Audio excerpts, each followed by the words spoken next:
You're listening to Learning is the New Working, a podcast by the Learning Futures Group about the future of workplace learning. This episode is part of our Season 6, which we're calling From What If to What Now. And it's a post-COVID-19 series where our aim is to share from and learn best practices, helpful ideas, useful resources, all spawned by this very abrupt shift in our work practices, and try to create some community and connection in this post-pandemic world. Today's guest is, well, let him introduce himself. G'day, I'm Oscar Trimboli, and I'm on a quest to create 100 million deep listeners in the world. Yeah, quite a character. Oscar Trimboli. Oscar is an author. He's the host of an award-winning podcast called Deep Listening, and he's a keynote speaker and passionate about the gift of listening and its ability to bring positive change into homes and workplaces around the world. Oscar, as you'll hear, works with directors and executive teams in regional and global organizations. He's experienced firsthand the transformational impact that leaders and organizations can have when they listen beyond just the words. And he believes that leadership teams need to focus their attention and their listening on building organizations that have impact and create powerful legacies. This is the first in a little mini-series. I'm going to do 2 or 3 interviews with a number of experts on the topic of listening. I think it's super important in this day and age for us to be the best listeners we can be, and I think it's an important part of communication skills, which is often overlooked.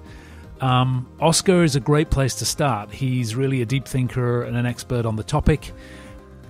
And like all good listeners, Oscar leads with curiosity and wants to understand the context. I just would love to know if I'm visualizing your ideal person in the audience. Could you help me bring them to life? I'm going to put them in a little part of my monitor over here where I'll look deeply into their eyes when I customize the story so it's more relevant to them.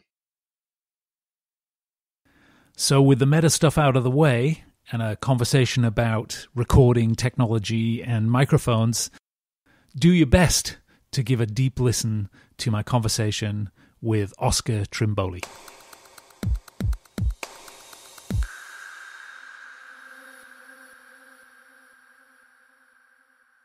G'day, I'm Oscar Trimboli, and I'm on a quest to create 100 million deep listeners in the world. That's excellent. I love your quest. Oscar, welcome to Learning is the New Working. Thanks for your time and sharing your insights today. You're actually in a different day from me over there in Australia, but welcome to the show. Thanks, Chris. Looking forward to listening to your questions today. Great. First, can I ask you, in this strange times, how are you and your family and your team doing? Is everybody healthy? Everybody in my immediate family is healthy. It's been an interesting time because my mother-in-law passed away a couple of months ago, peacefully of old age in a nursing home, but the last 5 weeks we couldn't see her because of the restrictions that were around the nursing home. And overnight, a very good friend of our family who lives not too far from you in Vancouver, after 84 days battling COVID in intensive care, Jack's passed away. So we've been prepared for that for at least 40 days. He was a doctor. He'd retired, and he had an amazing team supporting him in his journey. And we know he was looked after really well by the doctors who knew him, and they took extra care to make sure that the last few days have been pain-free and peaceful for him. So thanks for checking in, Chris. Yeah, no, that's got to be super difficult, and too many stories like that at the moment. So I'm sorry to hear that. Thank you.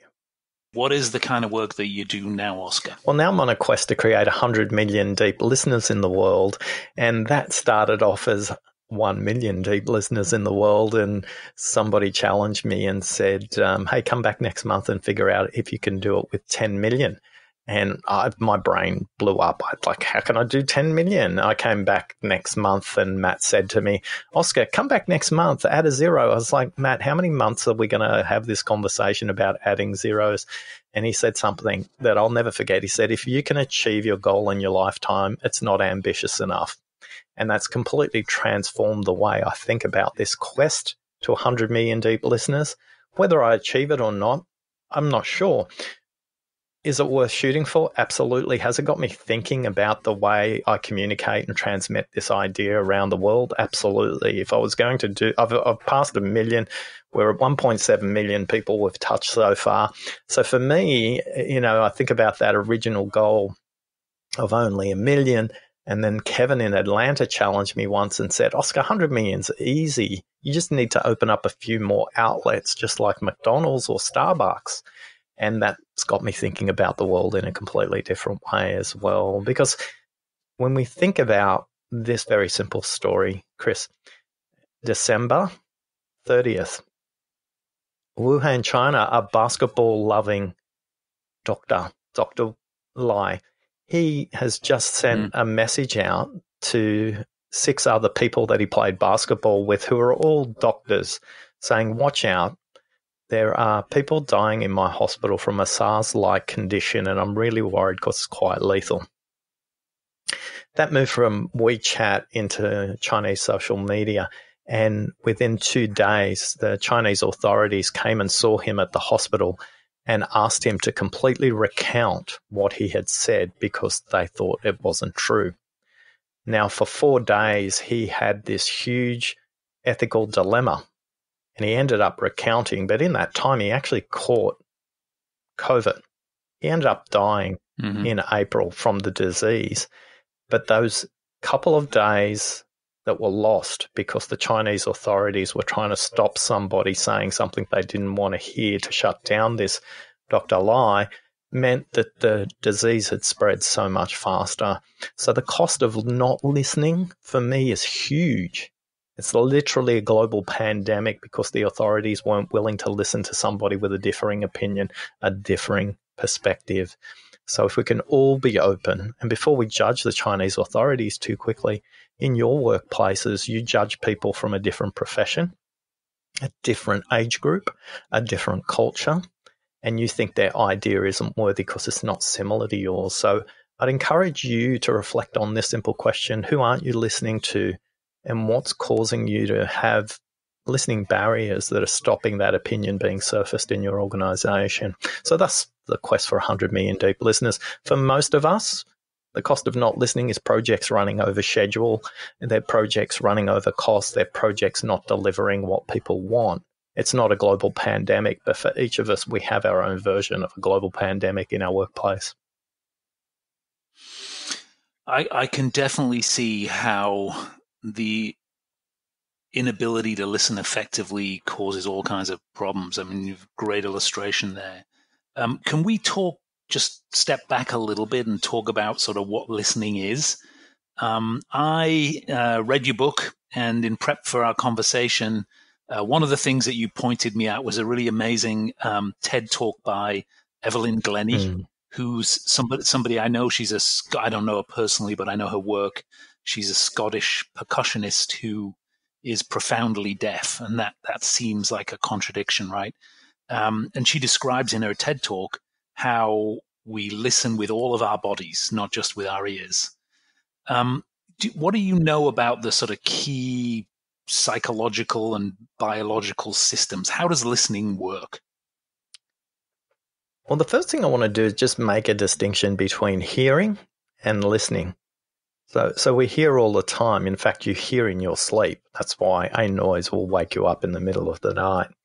So when we talk about hearing, that's a natural process. We learn to hear inside our mother's womb at the age of 20 weeks. In fact, we learn to distinguish her sound from anybody else's sound at the age of 30 weeks. And at the age of 34 weeks, you can distinguish Beethoven from Bon Jovi from Beaver and in the outside world. So you can actually hear music at that point. Now, that is hearing.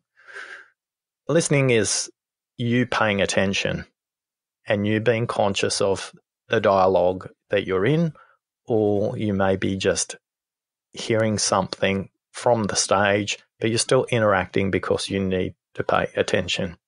So I always say listening is the willingness to have your mind change, and the difference between hearing and listening is the willingness to take action. A lot of us get frustrated, as an example, Chris, where you'll say something over and over again, and that person will hear it, but they won't change what you've asked them to do, or a manager won't do what you ask them to do. So listening is you consciously paying attention. Yet deep listening is your ability not only to listen to what's said.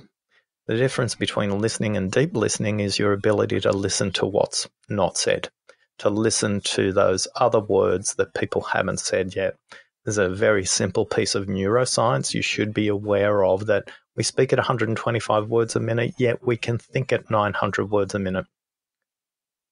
So we can speak at 125, we can think at 900. So the likelihood that the first thing somebody says is what they mean, that's 11%. That's pretty close to the odds you'd get at Las Vegas. And the house wins in that case. So deep listening is your willingness to listen to what the other person hasn't said. And that's the journey towards mastery. And what are the barriers that we face to being a good listener? For most of us, our barriers are very simple. Electronic devices. The story we're being told by the other person is another barrier, and visual distractions are another barrier. And we've got a database of 1,410 people we're using to track and ultimately build a listening app for those people so they can make progress. 86% of them report back that the biggest barrier to their listening is their cell phone, is their laptop, is their iPad, is their tablet.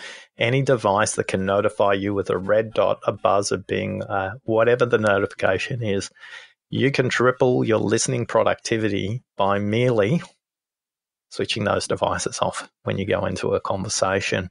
But for most people who are listening to me right now, they're going completely nuts and think that's cold turkey because they are addicted to those devices.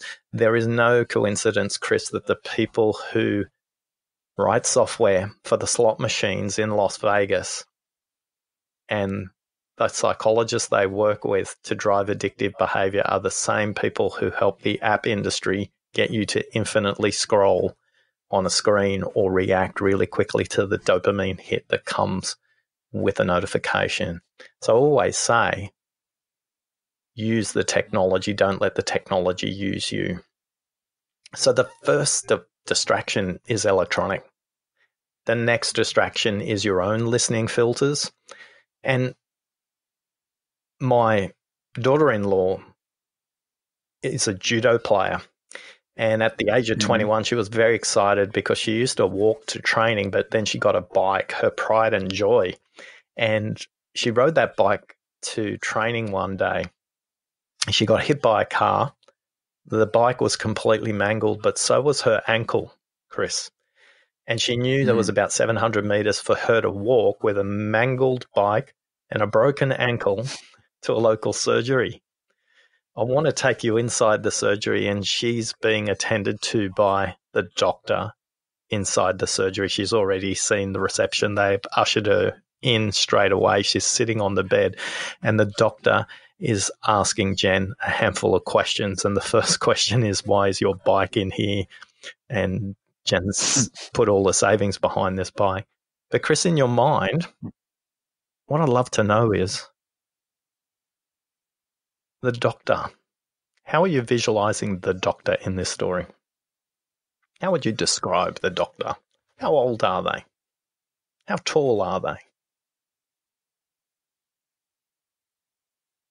Yeah, I mean, my attention was on your daughter, on the girl, on the bicycle. So I hadn't really thought about the doctor. So let's think about the doctor. If you had to picture that doctor in an emergency room in a local surgery, how old are they? Probably middle-aged. Takes a while before you can become a trained doctor, so I would say probably middle-aged. How tall?